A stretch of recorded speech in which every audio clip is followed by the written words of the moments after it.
Jared McCann is an international yoga teacher, inspiring students worldwide. He is the two-time national and 2013 world asana champion. Jared has studied yoga extensively with Dharma Mittra, Anna Forrest, and Mary Jarvis.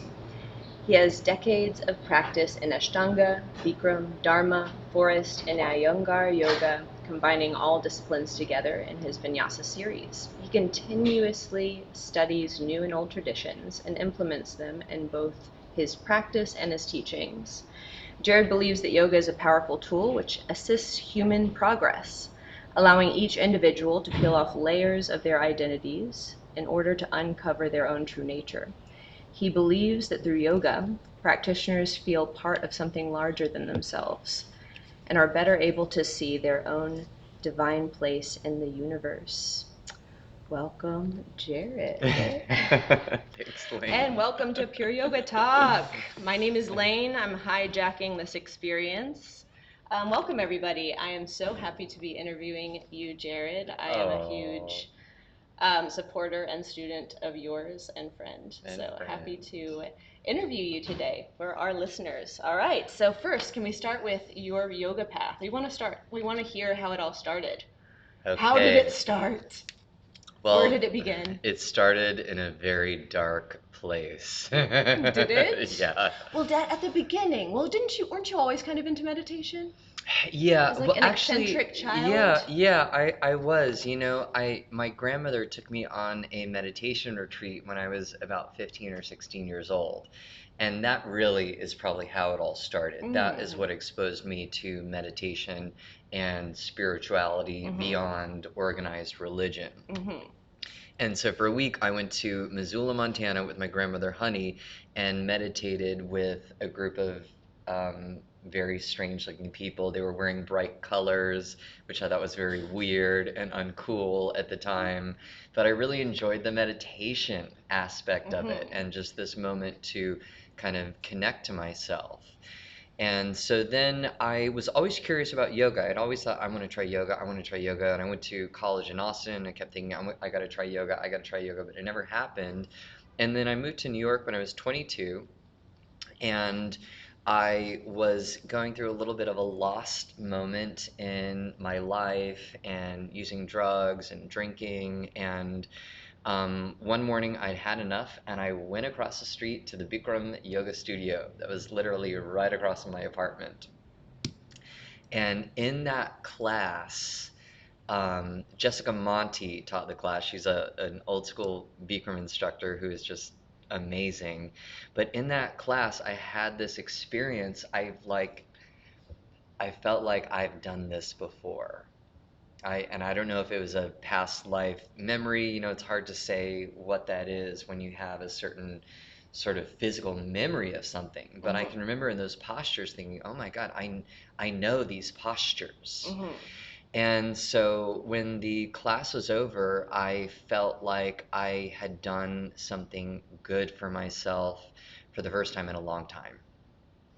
And I continued to go twice a day for 2 months straight. Nice. I stopped drinking, I stopped doing drugs, and I really got into yoga full time.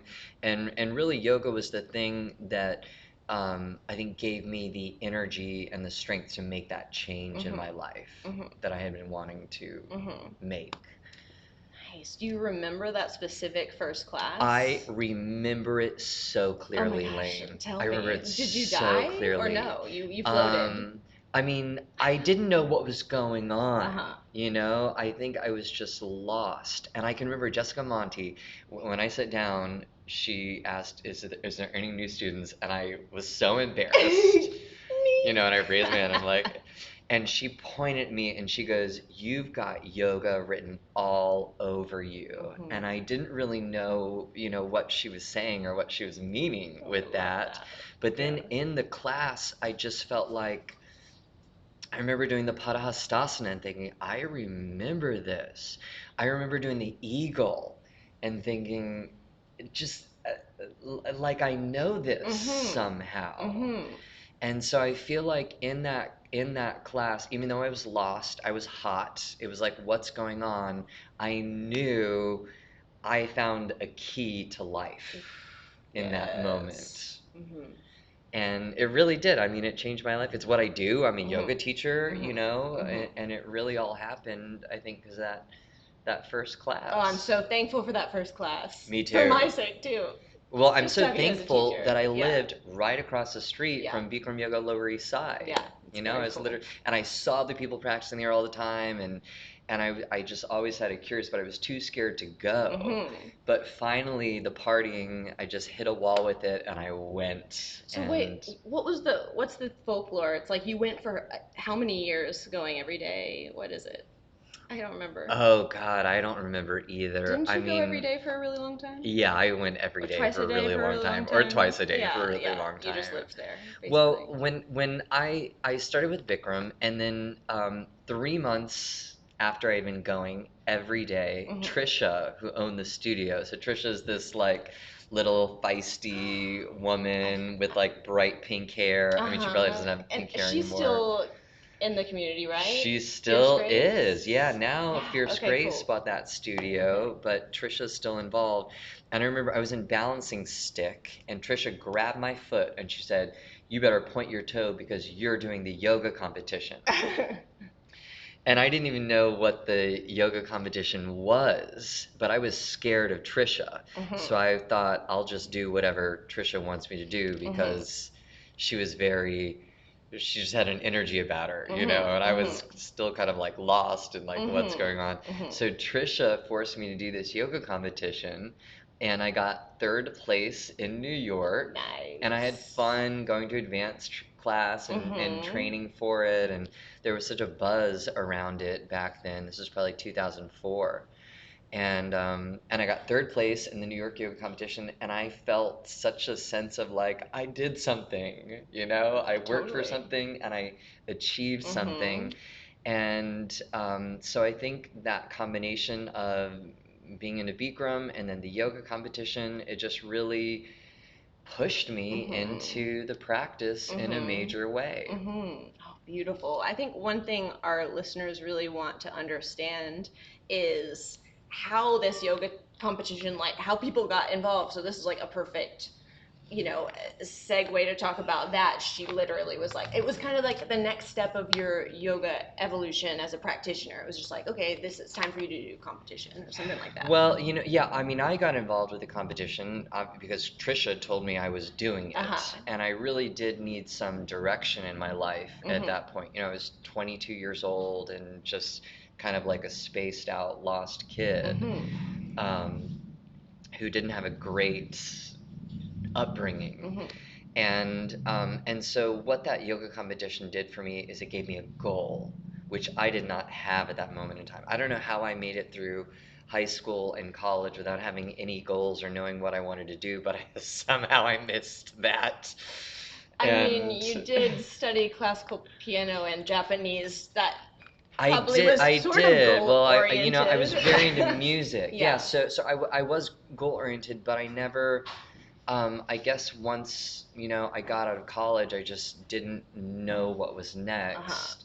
And so then the yoga competition kind of came in and Mhm. gave me a little direction and something to Awesome. work towards. Yes. So you kept going with the yoga competitions, and eventually you like won a couple of them, and Oh then my the God, world Lane. asana one, right? Well, yeah, I mean, I did those yoga competitions for a decade, Mhm. probably a decade before I won. And I never thought that I was gonna Before win. you won. Yeah, You did them for a decade before you won. I did them for a I decade didn't know that. before I Oh won. my gosh, I just pictured you winning. No, Oh, no, so I you like struggled through lost. it. Oh, that kind of I makes me lost happy. a Makes lot. me feel like, Yeah, yeah. it's funny. I have pictures of my first yoga competition, and you should see how Oh my terrible gosh. my poses were then. I mean, I they were, doubt it, but there whatever. was something there, Yeah. but they weren't what they are Mm-hmm. today. And so yeah, I did it for 10 years, and I never thought I'd win that thing because I was the first non-Bikram teacher to win. Right, which is part of your So, folklore. It's part of the which is, Jared I guess, story. yeah, that's Yeah. part of my story. Yeah. Bikram had always chosen a Bikram teacher to win. And I was not a Bikram teacher, and I did not go through the Bikram teacher training. But it finally just, I mean, I was the obvious choice. And so they kind of had to pick me. I love it. So, just what you embody, I feel like, is that exactly. And I feel like this is almost taboo to say, but I don't know. You're kind of like the anarchist. You just I am. you practiced enough to embody a teaching. Yes. Well, I mean, I know Bikram yoga just as well as, I mean, anyone who knows Bikram yoga you really hear well, those you words know. over and over. I guess eventually, yeah, I've taken but just you a know it. million classes, and I've taught a million classes over the years. But I think, yeah, I definitely am an innovator. I try to continuously push the envelope with what yoga is and can be, and how to make it more, how to make it better on your body long term. Because I want to practice long term, you know? Gosh, that's one thing that's so unique and powerful about you as a teacher. Like no major injuries from your practice. And I you're know, like knock on you've like I wood. know, but you've like mastered so much asana. It's like such so to learn how you've done it, I guess to me is so important because how you learn, you want to open your body and strengthen your body in a very safe way. I will tell you what I think the trick is to that is you need to do different things. You know, I was very into Bikram, but I was also very into Ashtanga. I was very into Dharma yoga. I was very into forest yoga.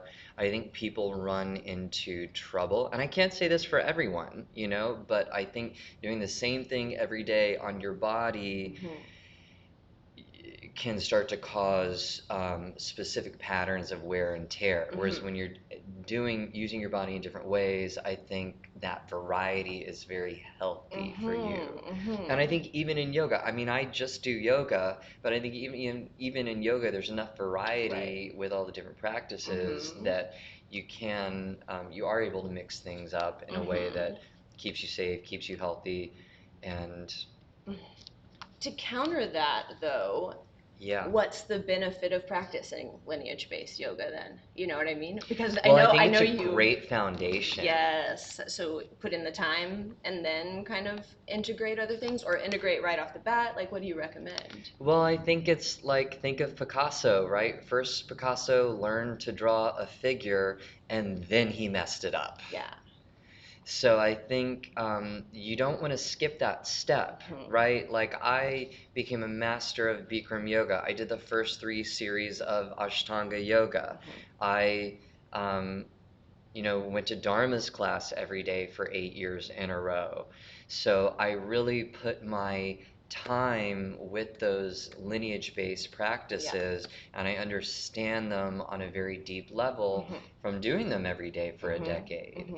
So then I think creating my Vinyasa class, I was really at a place where I knew how to break the line, so to speak, and put something together in a way that was safe and cohesive and works. And really, I put my Vinyasa class together because it's like I'm getting this benefit from Ashtanga, I'm getting this benefit from Bikram, and I'm getting this benefit from Dharma. And how do I get all those benefits in an hour instead of having to take all these different classes? Yes. Oh, I love your vinyasa. It's so magical to be able to kind of like walk into your practice and walk into your world and try it on and go for it. That's my world. Yeah. And just take the modifications if needed. Don't be afraid. Exactly. Just try it. Yeah.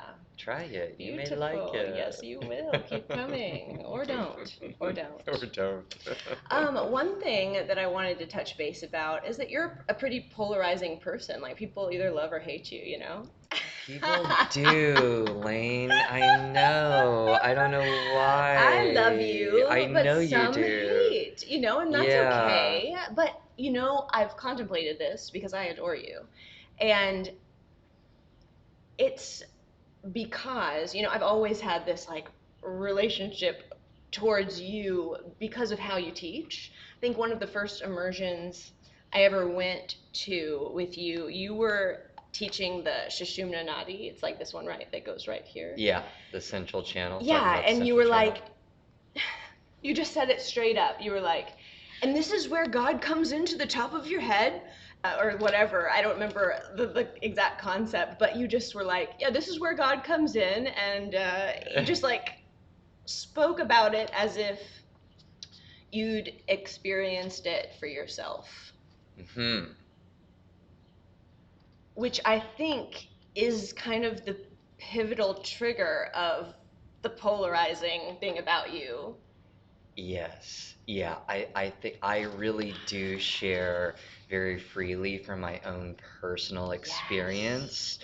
I'm not sharing what I read in the book, and I'm also not sharing what my teacher told me if I don't feel it or have experienced that. So I think I sometimes when I speak, I tend to say things very kind of matter of fact in I don't know, in a way from my own experience that feels absolutely true to me.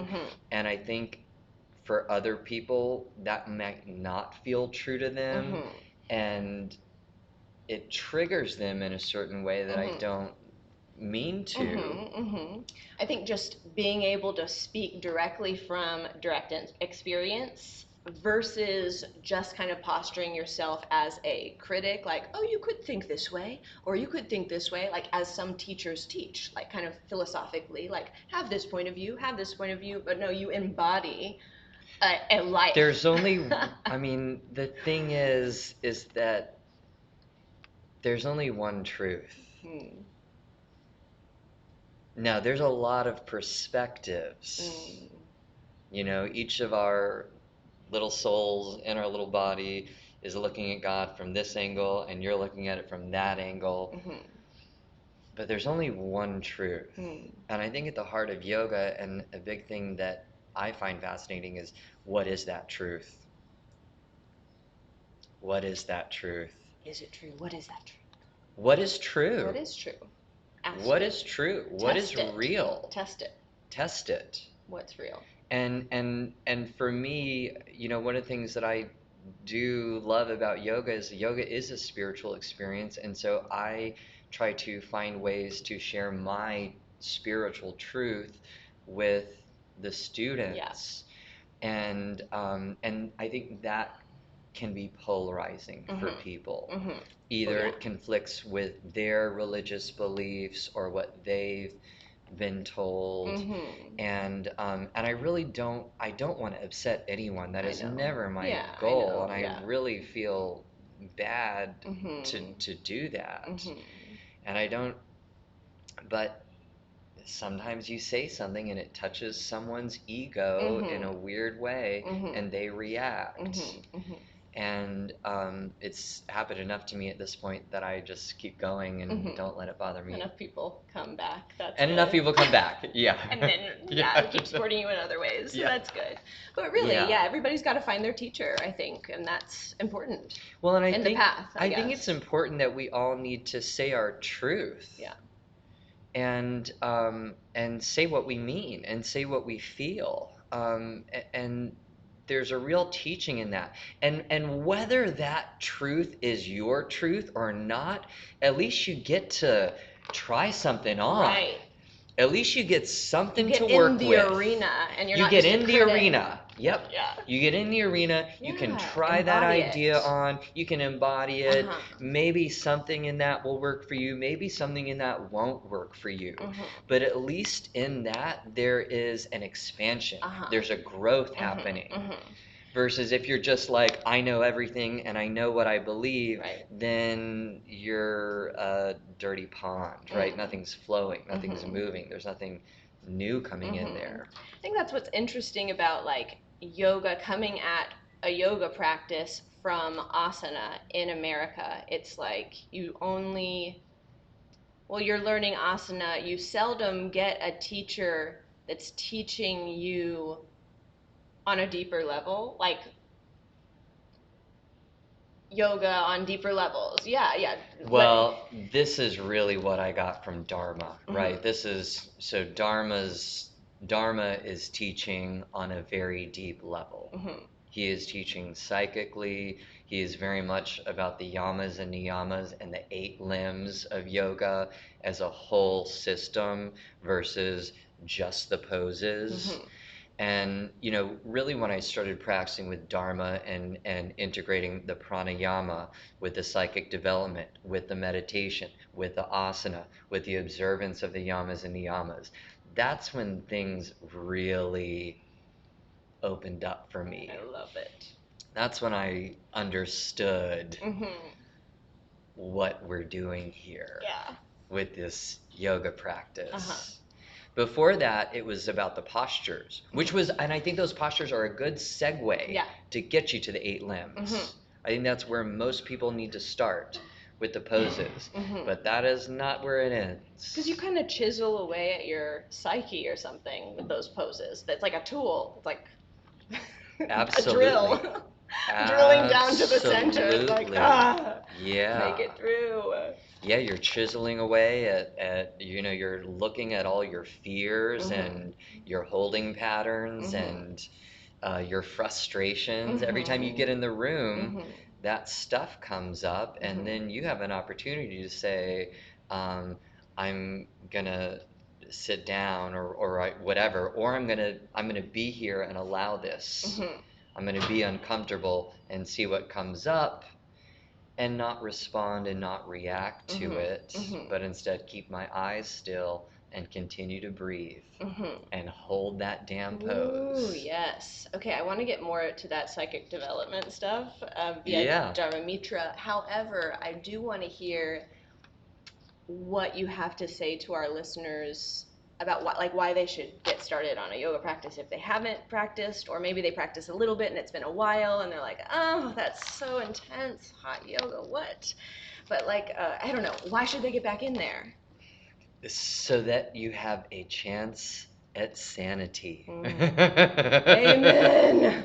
It, it, Like you, that's the only reason why I keep going and at this and a practice. It's just chance like, is the better closest I'll than get. no chance at all. It's not a guarantee, but Yeah. at least with yoga you get a chance. You do hot yoga, and as hard and as hot and as sweaty and as uncomfortable it is, when that class is done, your brain just lets go for a moment, and we get an opportunity to see life as it is, which is nice. Yeah. It's like that class lets you take all your projections of it's not fair and it's not right and it should be this way and I should be that way, and nope. It just, once you get through that class, you get to put all that stuff down, and just it's like giving your soul a break. Yes. A much needed Oh, break. so much needed, my God. And then in that break, you have a little more awareness, strength, courage to realize who you want to be in this world Hmm. instead of what happened to you. Yeah. Kind of see yourself or take authority. Yeah, Like, there I am. Okay. yeah. There I Yeah. am. Which Okay. is so funny because it's such a physical practice and it's so script led for it to be so This physical. class is way more mental than it Exactly. is Which is physical. cool because I know you would ask some people and be like, oh, it's so hard physically, but I would go right into also kind of the mental or psychic arena of why it's so difficult. Like it's because of the mind. The class is really not that hard physically. Hmm. I don't think Bikram's beginner yoga class is very hard physically. It is hard mentally. Yeah. Everyone can do all of those postures. You can do this whole class if you've never done yoga. You can do this whole class if you're 80 years old, Yeah. 90 years old. So true. Everyone can do all Just these has to do postures. with this It just right has to do with here. your mind. Yeah. Yeah. So true. It's so beautiful to watch people go through that process, especially when they Yes. hit it later in life too. It's Yes. beautiful. Yes. They just like get their bodies back, They get their body their back, they get mind their back, breath their back, they mind. get their mind back, they get their life Yes, back. it's amazing. Like It when they is. literally have thought, like, yeah, that's gone. No, it is an absolute miracle. It is. Gosh, this practice, I'm so thankful. Yes. So that's why I do lineage-based yoga, because a system doing something every day is helpful at the beginning of the practice. It Yeah? is. It is. I still do this class. I'm not against Uh-huh. lineage-based yoga at all. Uh-huh. I think Uh-huh. it's great. That's what got us here. Right. But also, would you integrate? I mean, I would integrate at this point, but for years I just did Bikram straight up. Me too. And then got into Ashtanga, and I was trying to be all straight up Ashtanga. I get all straight up. But now I integrate, and especially, yeah, integrating a systems of systems. I love that. Yes. Yeah. I mean, I've gone through phases with everything, Lane. I think for the first 2 years I was so into Bikram. I did a Bikram class every day. Then I discovered Ashtanga. Hmm. Then I went to Mysore every morning at 6:30 for 2 years. Mm. But then I was like, I don't want to wake up at 6:30 every morning for the rest of my life. Then I went back to Bikram, and then I discovered Dharma. And actually, just being around Dharma just felt like this is the teacher that I want to go see every day. Tell So I me. didn't even care what kind of yoga he was teaching. Right. I Just want to just be around him. wanted to be around him and do whatever he wanted me to do. I mean, I would have broken my body in half for Dharma Mitra Oh, if he tell asked me me about to. him. Tell me about that time. Like, why was it so special? Well, it was so special, I think, not just because of Dharma, but because of all the people that were practicing there. Right. You I, talked about that. Aaron and I were side by side Such a practicing together. powerful friendship. Yoshio was there Mhm. every day. There was a lot of yogis that were really living the yogic lifestyle, It's beautiful. going to Yeah. dharmas, and I bought it hook, line, and I would have sinker. too, Yeah. all the way home, and I still am. I guess we find our ways to make our own version of that if we're Yes. lucky. If we're If we do the lucky. work and find the people and keep going. Yes. But he just, the reason I was with him so long is he just had such a great community around him of amazing yogis. Hmm. And I think, Dharma really taught me what it is to be a yogi in the world. It Hmm. wasn't just about doing the asana daily. Yeah. It's a whole diet, how you act towards people, Hmm. um, keeping the practices consistent. Dharma used to always say, we must do it because it has to be done. Oh, Do we I've want heard to that. do yoga today? I don't care. Who knows? We do it because it must be done. Hmm. And so I think he really exemplified what it is to be a yogi in this modern day world. Hmm. And did he help give you like a language as a meditation teacher? Because that's really what you're doing now. I mean, I know you teach asana. Everybody will always make you teach asana. Language is not Language is not your thing. Dharma's specialty. Oh, that's yours. That's your specialty. And no, I don't want to. Dharma has a way of getting right to the heart of things Hmm. with his words. I do think but I no, Dharma did help me because Dharma talked about God all the time. He talked about Hmm. spirituality all the Hmm. time. He talked about um, m morals and behavior and righteous Yeah. conduct and how that really is the foundation of yoga. I love And we need that. that, then the asana can go. Yeah. I do feel like everybody in our country wants to be really PC about talking about God and yoga.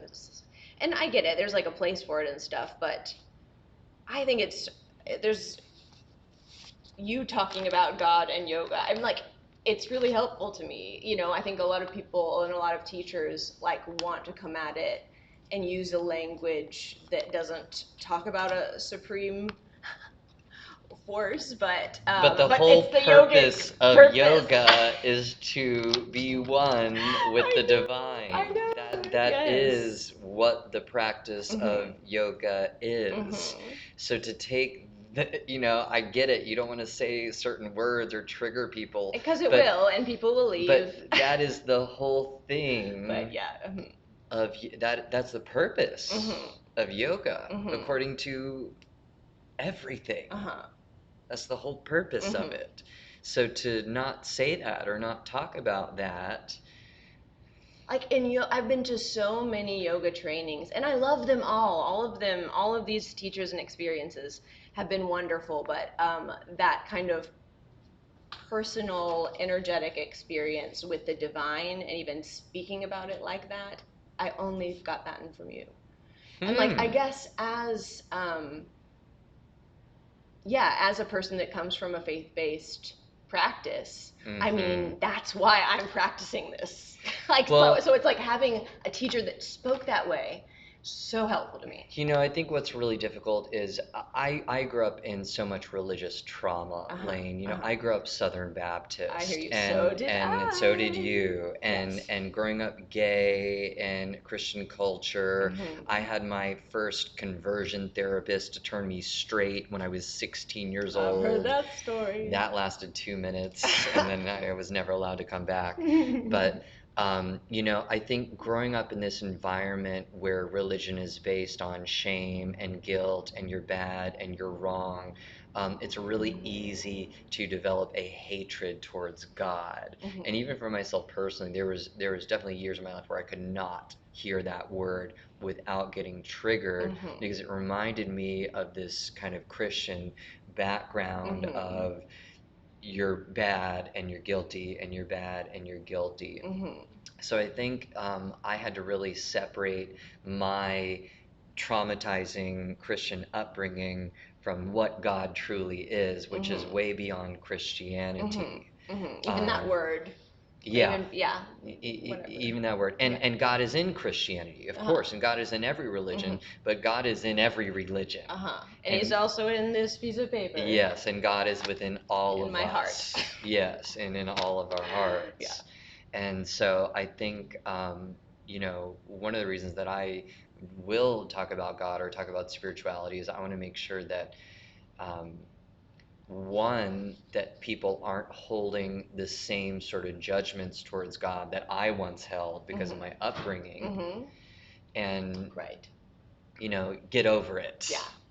Like just certain stigmas that are like cultural in the church. Yes. Yeah. Like Yes. about gay people. Yes, It's like, come on, exactly. wake up. Exactly. Yeah. Yeah. We need to love people and support everybody's Exactly. path. Talking bad about gays or trans community or liberals, even. It's like they're all going to hell. And so I think it's really important that we take that word back Yeah.